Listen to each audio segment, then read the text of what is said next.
네, 어제에 이어서 오늘도 상승 종목이 월등히 많습니다. 현재 양시장 합해서 상승 불편 종목이 1,500개 넘어가는 수준이고요. 하락 종목이 200여 개밖에 안 됩니다. 오늘 밤 같으면 얼마나 좋을까라는 생각을 하게 되는데요. 종목별 전략 세워보겠습니다. 유한타증권 서울능력 지점의 박진희 부장 나와 계십니다. 안녕하세요. 네, 안녕하세요. 네, 오늘 상승 쪽이 좀 많습니다. 특히나 좀 어느 쪽으로 반등이 먼저 나올지 관심이 상당히 많은데요. 종목별 특징 어떤가요? 네, 항상 지수가 위험할 때는 지수를 구원해줄 수 있는 종목들이 당연히 선택되어야 되는 게 맞는 것 같습니다. 거래소 시가총액 상위 종목들 다 고르게 강하게 반등하는 모습 보여주면서 시장 지수를 1950대 후반까지 지금 올리고 있는 그런 흐름 보실 수가 있겠습니다. 이미 어제 그제 좀 바닥을 드러낸 종목들이 상당히 좀 많았기 때문에 시가총액 상위 종목들 위주로는 전반적으로 지금 고른 반등 보여주면서 지수를 이끌고 있고요. 쿠삭 쪽으로 넘어온다 하더라도 바이오 섹터주들의 반등이 어제에 이어서 오늘도 좀 이어지는 모습, 화장품 섹터주들도 마찬가지입니다. 낙폭이 큰 만큼 크게 반등하는 종목들이 상당히 좀 많이 있는 모습이 어제부터 연출되었는데요. 오늘은 뭐 어느 섹터다 할 것 없이 거의 대부분의 섹터가 다 오르고 있다라고 보시면 좋을 것 같습니다. 전반적으로 지수가 거래소 기준으로 1950대 확실히 안착만 한다라면은 긍정적인 부분들이 있을 것 같고요. 유가가 여기서 추가적인 하락 없이 일정 부분 지지 내지는 반등이 좀 이어진다라면은 시장의 추가적인 흐름도 좀 이어지지 않을까라는 생각을 해보게 되는데요. 코스닥 시장이 좀 급등한 만큼 650선대 확실히 다시 재돌파하는지 여부도 좀 확인되어야 될 것 같은데요. 일단은 시장 전체적으로 좀 고른 상승세라서 개인 투자자분들 조금 오늘은 기쁘실 것 같아서 제 마음도 오늘은 좀 가볍네요. 네. 그럼 먼저 상승 쪽부터 보겠습니다. 지금 상승하는 종목들 가운데서도 저희 프로그램에서도 그런데 제약바이오에 대한 관심이 좀 유달리 큰 것 같습니다. 특히 셀트리온 같은 경우 어제 장 마감한 이후 시간의 거래에서도 좀 많이 오르더라고요. 공시도 나온 것 같은데요. 전반적으로 이쪽 섹터 좀 어떻게 대응을 해볼까요? 네, 어제 아침에도 제약 바이오 섹터주들에 대해서 좀 두루 좀 관심을 다시 한번 가져주시길 말씀드렸고요. 그런 의미에서 셀트리온도 한번 말씀을 다시 한번 드렸던 걸로 기억을 하고 있는데요. 전체적으로 제약 바이오 섹터주들 그동안 좀 시장을 리딩했었던 일단은 뭐 한미약품이라든지 뭐 바이오메드 그런 일변도에서 좀 벗어나면서 다른 종목들, 그런 못 오른 종목들이 좀 시장에서 좀 움직임이 좀 나타났죠. 어제는 뭐 인트론바이오가 급등하는 모습도 좀 나타났었다시피 오늘 셀트리온은 어제도 그제도 먼저 돌아서기 시작했었던 종목입니다. 그래서 그제 먼저 저점을 찍었던 종목인데요. 셀트리온이 좀 시장에 상당히 좀 관심이 많이 큽니다. 그동안 셀트리온에서 셀트리온 헬스케어 쪽으로만 물량이 나가고 셀트리온 헬스케어에서 물량이 밖으로 나가지 않아서 시장에서 그동안 계속 공매도가 많이 나오면서 압박을 했었는데요.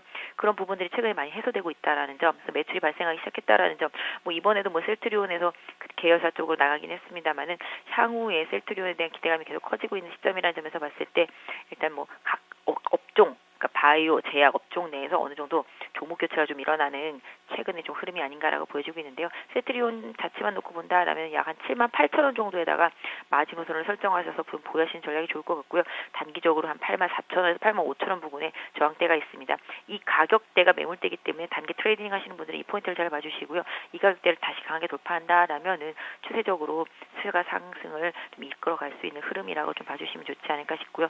전반적으로 제약, 바이오, 헬스케어 섹터들 그저께부터 보신다라면 외국인들이 시장을 매도하는 과정 속에서도 매수가 좀 있었다라는 점 말씀드렸는데요.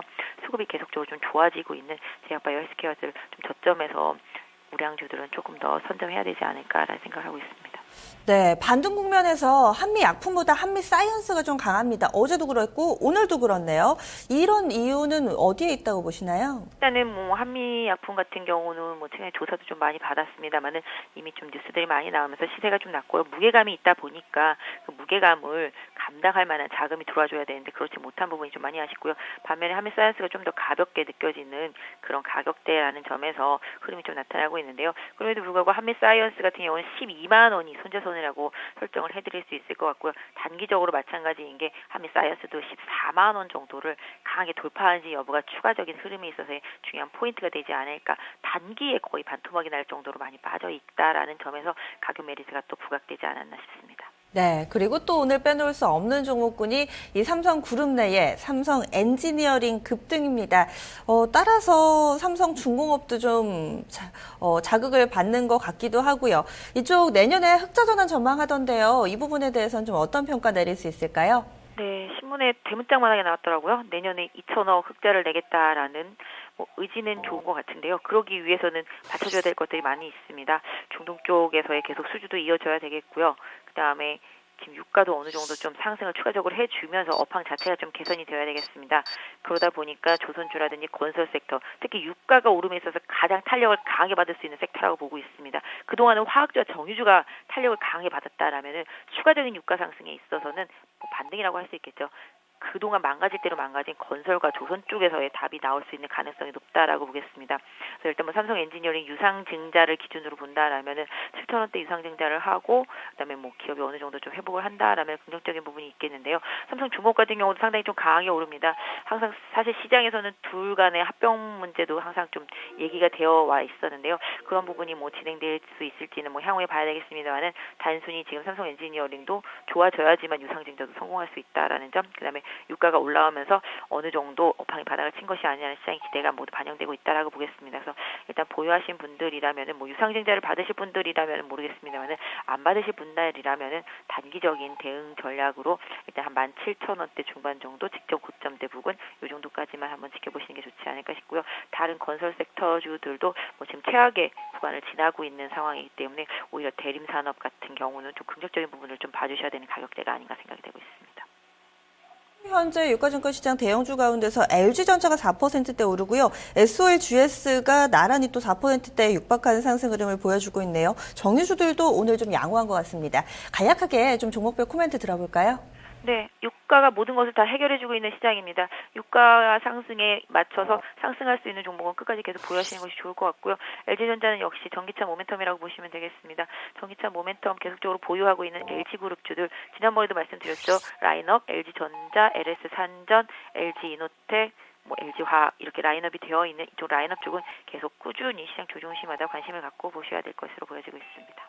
네, 그리고 정유주들에는 이런 상승 흐름 꾸준히 좀 따라가도 된다라고 보시는 거죠? 정유주들 같은 경우는 일단은 지금 유가가 반등하면은 나쁠 것은 없습니다. 다만 이제 그동안에 워낙 상승 탄력이 시장 대비해서 좋았기 때문에 다른 종목들한테 일정 부분은 좀 탄력도를 좀 내어주고 어느 정도 상승 탄력이 조금 줄어들면서 직전 고점대를 강하게 돌파하지 못한다라면은 일정 부분 그냥 보유 정도의 의견을 좀 드릴 수 있을 것 같고, 다만 최근에 좀 조정을 받으면서 SK이노베이션 같은 경우 12만 원대의 바닥을 좀 찍었기 때문에 정유와 화학 섹터는 꾸준히 긍정적이지만 공격적으로 접근하시기보다는 좀 조정시를 계속 노리시는 전략, 이런 전략이 좀 더 좋지 않을까 싶네요. 네, 이번엔 하락 넘어가겠습니다. 오늘 하락 종목이 200개 약간 넘는 수준인데 한 1%만 밀려도 시장 분위기가 이렇다 보니까 체감하기로는 한 10% 정도 하락하는 것처럼 소외감이 크실 것 같아요.